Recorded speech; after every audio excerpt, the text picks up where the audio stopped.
It's time for the Hope and Harmony Show, a haven of straight talk and biblical conversation. Brace yourself because in this sacred space, the chain breaker's in the room and he has come to honor you. So many of our women stay in abusive relationships because they don't feel confident to take care of themselves. And if you can't take care of you, if you can't love yourself, how can you give that love to somebody else? Come on, let's everybody say it. I love and accept myself. Joining together, we will free the spiritual prisoners, rise against injustice, amplifying the voices of the voiceless, and standing strong to eradicate domestic violence. Each week, join us for a transformative journey of prayer, surrender, and praise to the Most High God. Sound the alarm, unlock the shackles, and let's fill our cups with the soothing tea of good news. I'm your host, Andrea Merriman, affectionately known as Lady A, the mother of harmony. Welcome to the room.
Are we looking to make sure that God's people are hearing that we're doing what we can for God's people? Are we looking to make sure that in everything we do, we're discerning the right spirits and trusting the right people? And so here she is. He asked her what she wanted, and as she did that, give me just a second, y'all.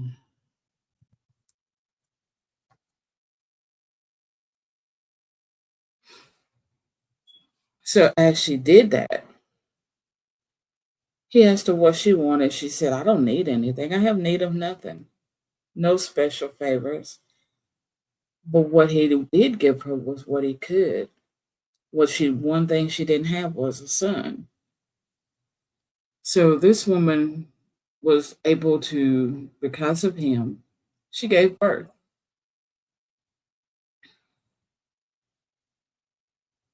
So as we look at it, she didn't just invite him over occasionally.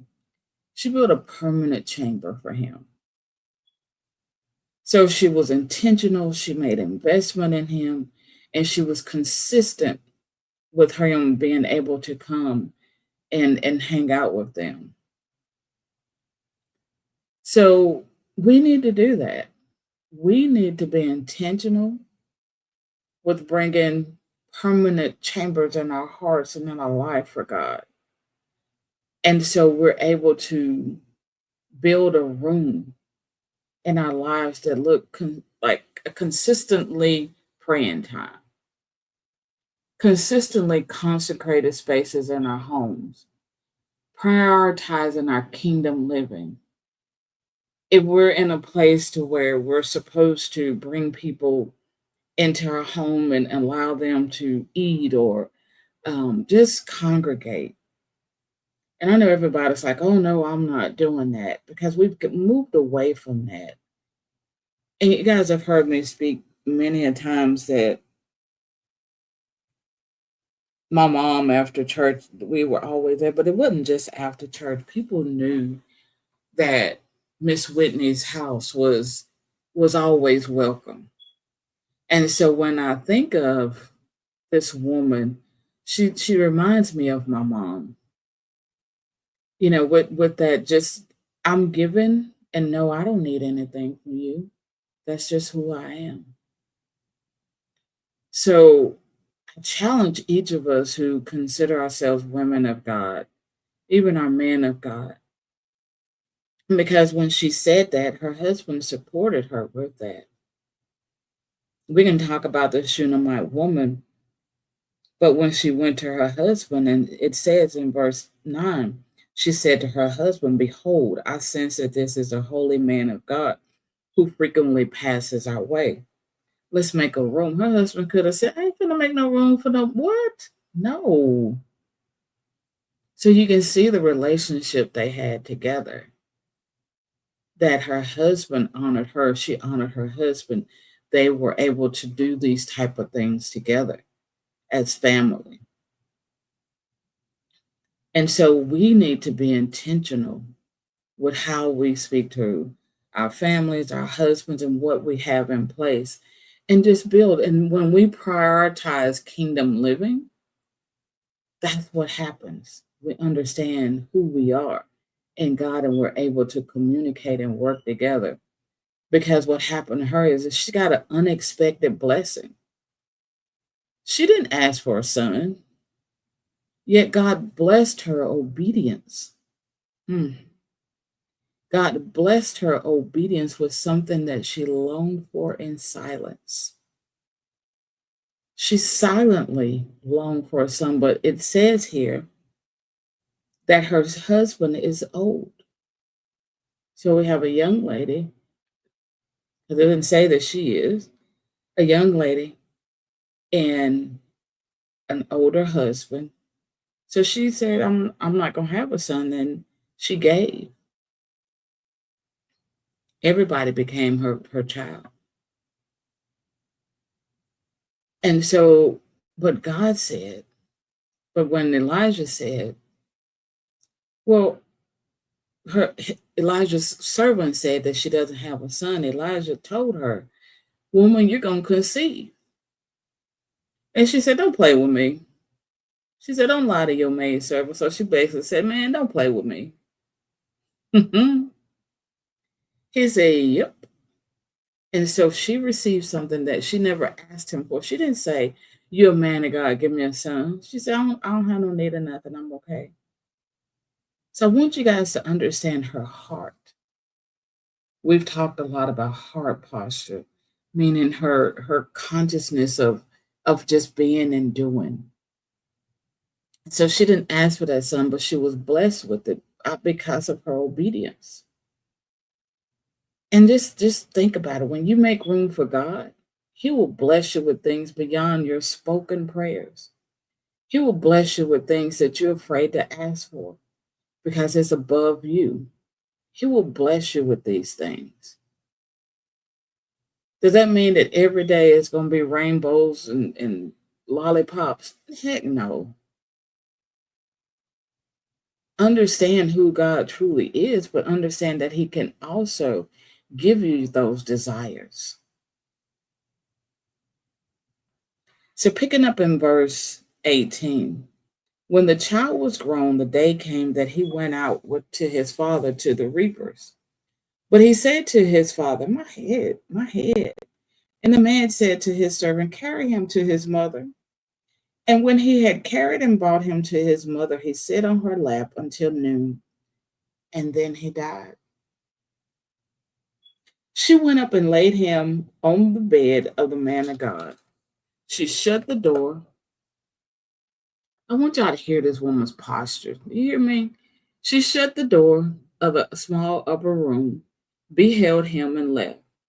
Then she called to her husband and said, please send me one of the servants and one of the donkeys so that I may run to the man of God and return. And he said, why are you going to him today? It's neither a new moon nor a Sabbath.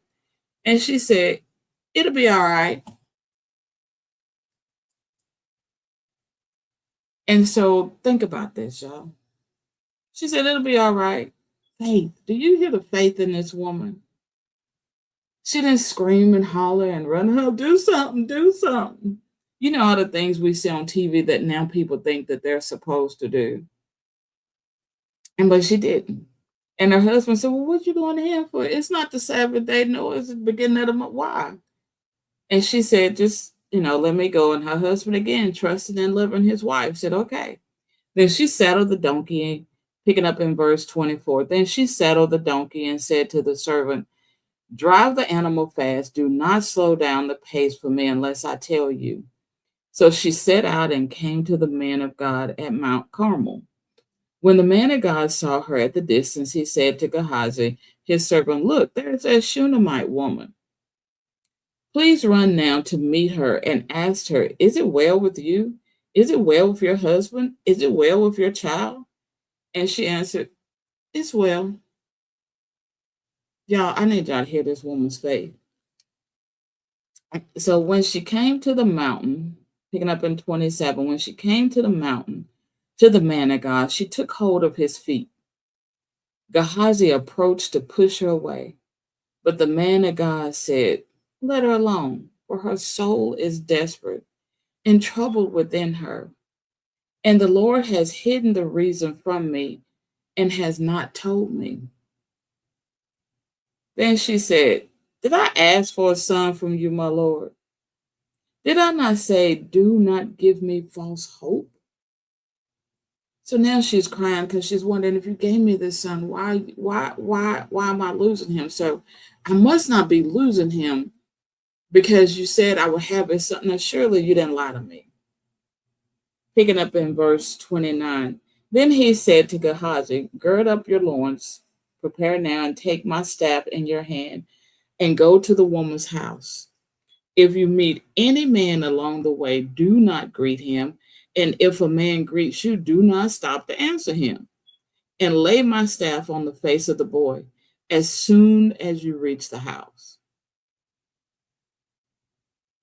The mother of the child said, "As the Lord lives and as your soul lives, I will not leave you." So Elijah rose and followed her. Gehazi went on ahead of them, laid the staff on the boy's face, but there was no sound or response from the boy. So he turned back to meet Elijah and told him, "The boy has not awakened." So when Elijah came to the house, the child was dead and lying on his bed. So he went in, shut the door behind the two of them, and prayed to the Lord. Then he went up and lay on the child and put his mouth on his mouth, his eyes on his eyes, and his hands on his hands. And he stretched himself out on him and held him, and the boy's skin became warm. Then he returned and walked in the house once back and forth, and went up again and stretched himself on him. And the boy sneezed 7 times, and he opened his eyes. Then Elijah called Gehazi and said, "Call this Shunammite." So he called her. And when she came to him, he said, "Pick up your son." And she came and fell at his feet, bowing herself to the ground in respect and gratitude. Then she picked up her son and left. Faith, believing, standing on the promise of God. She said, "I know you didn't give me this son just to lose this son. So I'm not going to worry about it. Now, he may look like he's dead and he may be laying there motionless, but I know I serve a God that wouldn't have done that to me." She had faith. So when her son died, she didn't panic. She didn't go plan a funeral. She didn't see, you know, she went out and found the prophet who gave her that son. And when they asked her what was going on, and asked her, "Oh, it's well." So her faith, not her denial, not her being in denial. Somebody would have told her, "Oh, you're just in denial. He's just dead. You're just," oh, no, she had faith. She knew she was standing on his promise. And we have so many more promises now. We have the promise of the Messiah who says that, you're healed by my stripes. So where's that faith that says you're healed? She had the promise of a man who said, "You're going to have a son." She said, "Okay, all right. But you know what? I'm going to go and stand on this promise that he said I would have a son." She didn't just say I would hold him, but she said, "I told him, don't play with me." And so I'm about to go and talk to him about this. Now, I want us to think about that today. When we have crisis, whether it's a health scare, whether it's a financial struggle, broken relationships, faith keeps us seeking God and not giving up. When everybody else tells us, "Oh no, you can't do that." When our bank account tells us, "Oh no, you can't do that." When we have dependent on relationships with people that leave us or we break up, "Oh no, you can't move forward." When we have health scares and we're sick and we're coughing and, "Oh no, you need this." No, I'm taking this to God because he said, the Messiah, when he came, he said, by his stripes, he felt the pain. He said, by his stripes, we're healed. Are we standing on the promises of God? And we talked about that for a whole sermon once. So go back and look at that. One of our devotions we had. Just standing on the what has God promised you? That your faith is so strong you will leave your dead child to go find the man to bring him back to raise up your son. What business deal, what financial problem, what relationship is so dead that you're willing to go get God and bring him into this conversation, this dream, this room, this relationship, your bank account, and say, you promised me when you gave me this mission, this vision, this dream, you promised me, and I'm standing on it. So I'm gonna go over here and I'm gonna do what I do while you fix that right there. Humbly coming before God. As she did, she just put her, she just knelt before him and said, it's well. He said, well, what's going on? She said, but I know it's fine because you promised. And if she can have that faith through the man of God, those of us who say we have an inside line to God and we talk to him in our secret space and all this stuff that we say, but where's our faith?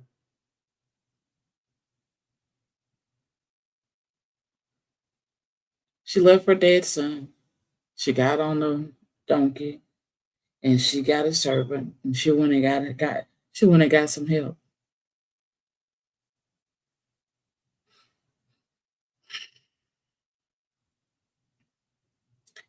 And because of that same faith, years later, she was able to reap from that.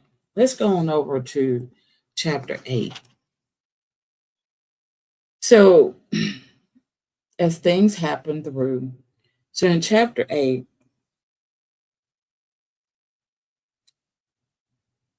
Elijah had a conversation with her again. So, chapter 8 says, now Elijah had said to the Shunammite woman, whose son he had restored to life, prepare and go to your household and stay temporarily wherever you can. For the Lord has called for a famine, and moreover, it will come on the land and continue for 7 years. Her obedience to God and her kindness to Elijah has helped her through this now. Picking up in verse 2, so the woman set out and did everything in accordance to the word of the man of God. Between 1 and 2, did y'all hear anybody say, well, where do I need to go? Well, what do you want me to do? You want me to take everybody with me? Can I take my dog? No. Obedience is a powerful thing, people. And I know because I'm probably one of them people that would have started asking questions instead of, I be thinking I'm just setting things up, but no. Verse 2 says, so the woman set out and did everything in accordance to the word of the man of God. She and her household went and stayed temporarily as foreigners in the land of Philistines for 7 years. 7 years. We cringe when somebody tells us to do something for 7 hours, let alone 7 days, 7 months. 7 years. She picked up her household because the man of God said so. And she left for 7 years.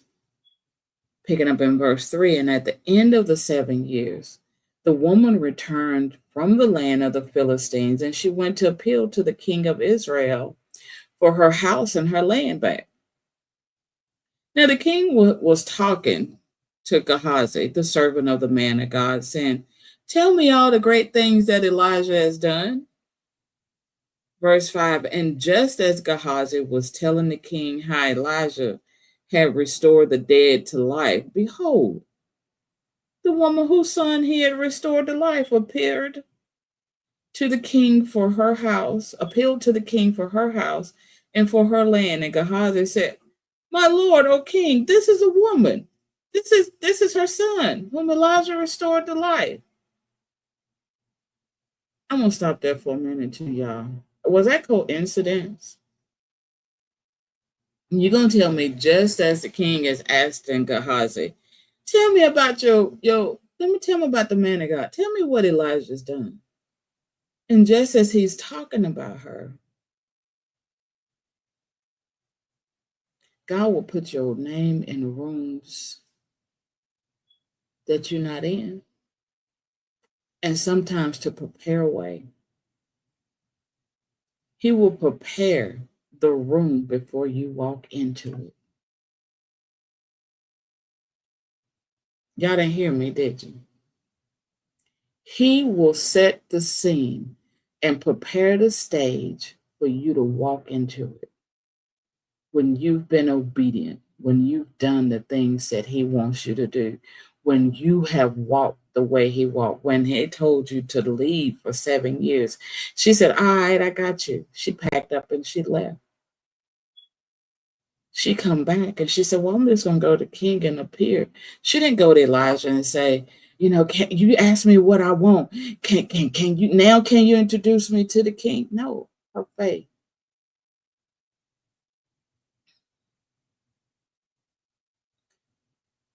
And the king in verse 6 says, when the king asked the woman, she told him everything. So the king had just heard the story through the master's servant. And he may have thought, oh man, he didn't know about raising up. Really? You think he all that? Or he may have seen some things and said, oh wow, I didn't know it was that, I didn't know it was that deep. And so, but because God was preparing that space. And so the room was prepared for her to walk into it. And so as she's in there, she's returning to find that the king said, when the king asked the woman, she told him everything, confirmed. So the king appointed her a certain high official, saying, restore everything that was hers. Y'all need to hear this second half. Y'all ready? Y'all ain't even ready yet. Including all the produce of the field since the day she left the land until now. Shut up.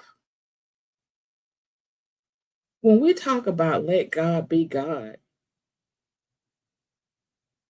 he said not only give her her property, not only give her her house and everything that she had. He said them people that's been there and growing food on her land, that's hers too. Give it to her. So while she over here living as a foreigner, thinking, I don't know what she's thinking, but she over here living as a foreigner. Somebody else done squatted in her land, and they done took her house, and they live. They live in large because y'all know she was prominent and influential. So they done like walked into this house, and they thought that they had like reached pay dirt. They didn't know that they were doing her some favor and working for her. They thought that they done got over on her because she done left. She been gone 7 years. Who thought she coming back? So they think they live in large. They like the land is fertile, the land is growing, they storing up stuff. They think they got it like that. They didn't understand that they were serving for her. Because he said not only restore everything that was hers, but including all the produce in the field. So she is not going to go hungry while she's back. Since the day she left. So anything they have stored up and saved over the last 7 years is still hers. That's the God we serve.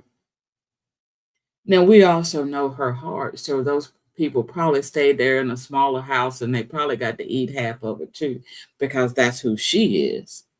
But I want you to understand what her faith has gotten her by being obedient to what God is saying, by understanding and standing on the promises of God.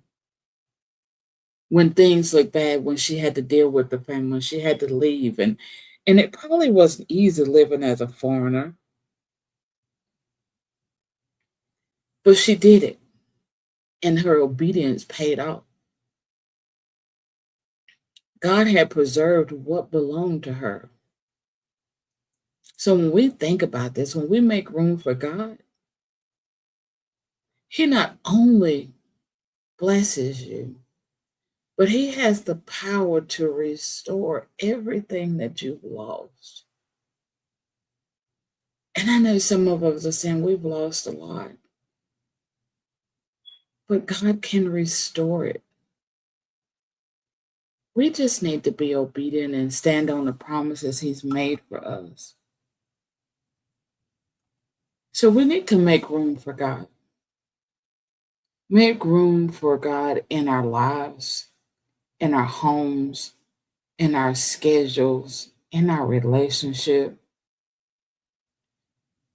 We need to build that better relationship with who God is. Make room for Him, and He will make a room for you. If you make room for Him, any room that you want to walk in, He will do you like He did this woman. The king said, tell me about so and so. And the Gehazi like, oh man, look, there she is. The very woman I'm telling you about that's been gone for 7 years. He is making room for you now, people. I've had a recent incident where somebody came to me and said something to me. I didn't even know this existed. Andrea, you need to be here and you need to do da da da da da. And I meet this person. I said, I just needed to meet you because I heard so much about you. And usually in my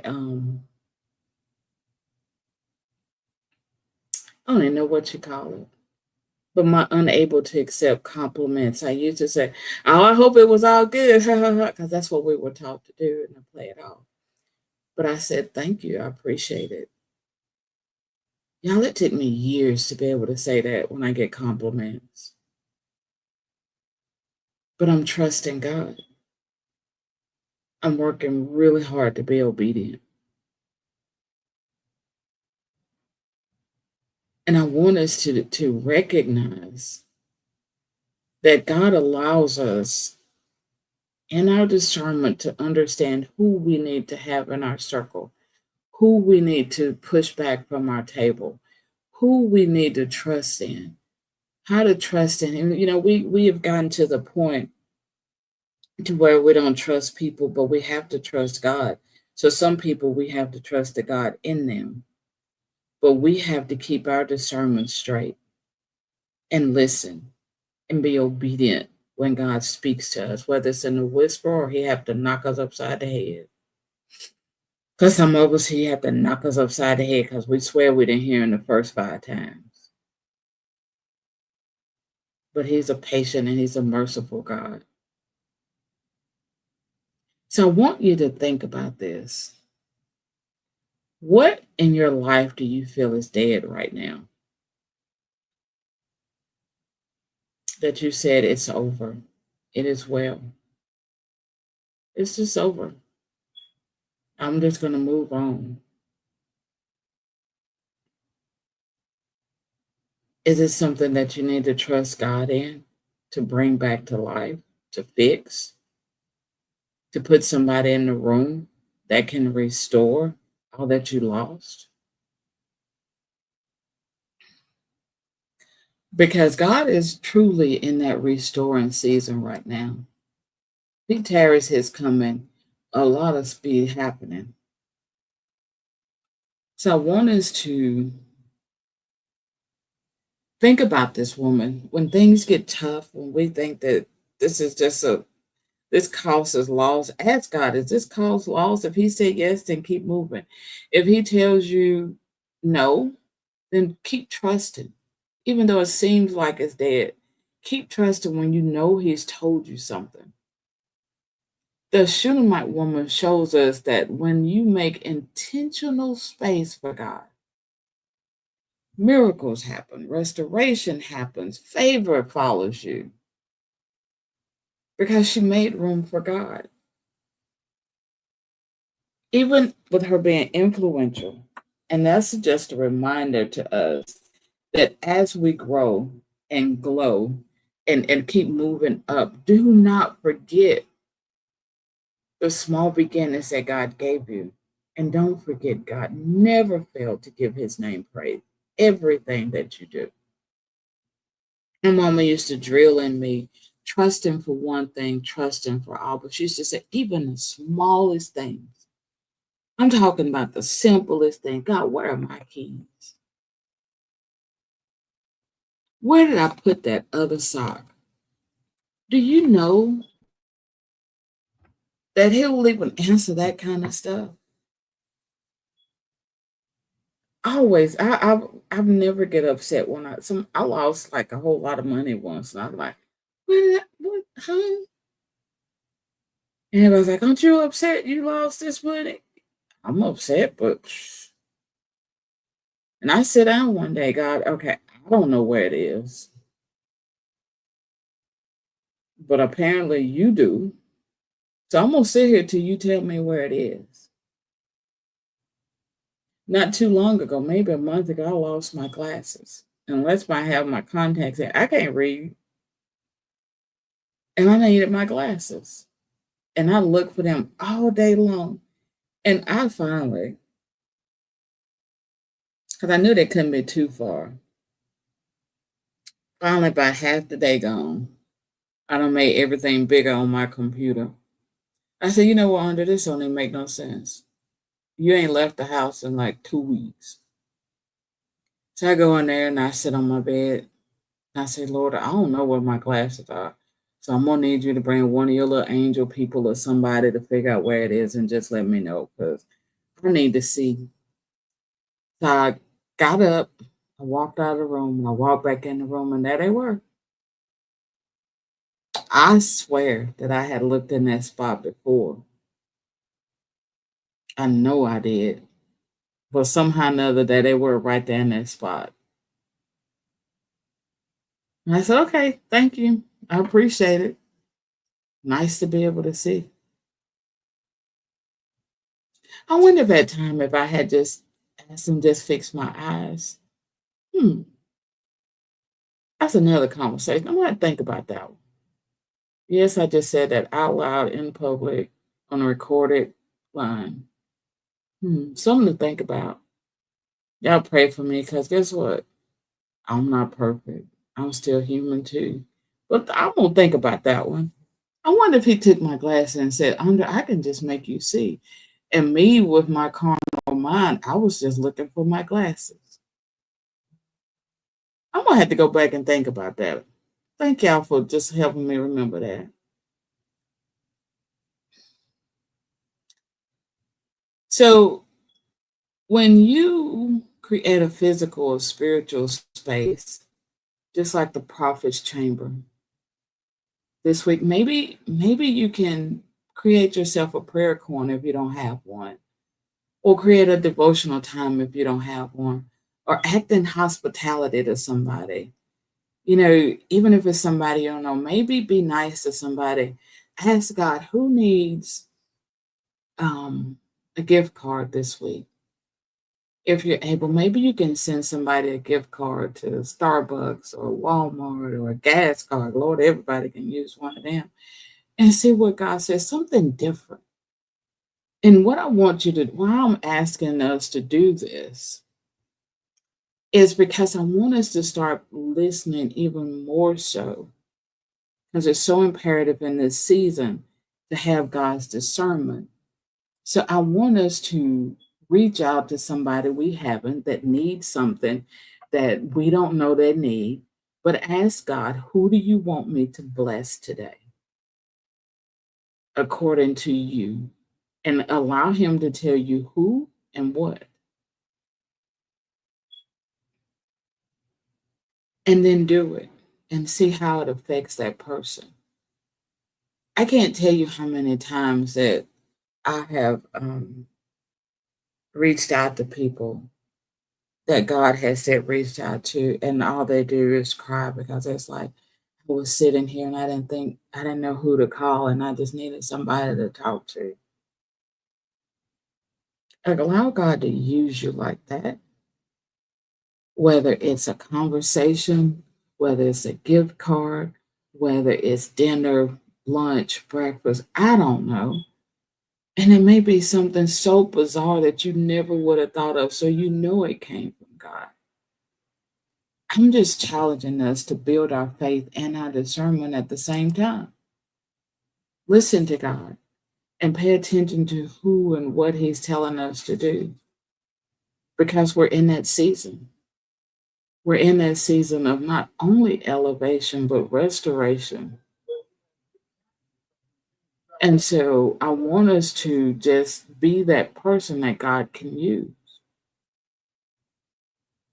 So continue to think about this Shunammite woman. Not just that he brought back her son, but what the kind of person she was that allowed God to do that. So make some intentional space for God and his people. Father God, thank you again for your presence. Father, we ask that you continue to just rest in our homes and our hearts and in our lives. Father, as we make room for you, thank you for being there for us. Father, thank you for just reminding us of what being faithful looks like. Father, we thank you for your blessing, the women here with miracles that they didn't even ask for, Father. Father, those at the sound of my voice will also be on the receiving end of those miracles that they didn't ask for, will come from places they didn't know. And some may come from people right in front of them.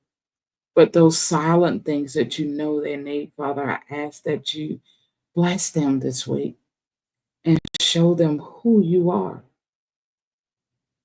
And accepting that they're thriving in life now and they're striving to continue to be a better them so that they can be better in your kingdom. Father, I'm asking that you send them miracles that they didn't ask for and resurrect something that looks dead in their lives and restoring something that they've lost, something they may not have thought of, or something that's been in their heart hurting. Father, just if you will just remind them, God, who you are with them. They may have a bad relationship with you, Father, but I know there's always deeper because you're an infinite God. When we think that we have reached the height of where we want to be, Father, there's more that we didn't ask for. So, Father, I say thank you. Today we declare it is well because you are here. So it's well. You're here. It is well. In Yeshua's name we pray. Amen.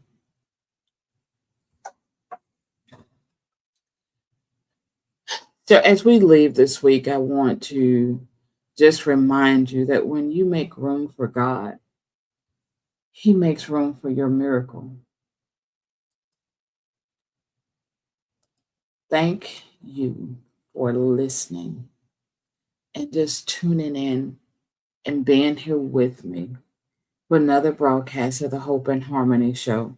Whether you meet me here every Friday and Sunday at 7 a.m. Eastern Standard Time, or you're joining us for the first time, know that you are safe, seen, and appreciated. So let your faith lead you. Let your hope anchor you. May your words flow with wisdom and your light shine in darkness and your deeds encourage hope in others. I love you deeply and I will continue to shine brightly because I know who I am. So until next time, stay in hope, harmony, and happiness with healing in your heart with me, Lady A. Bye for now.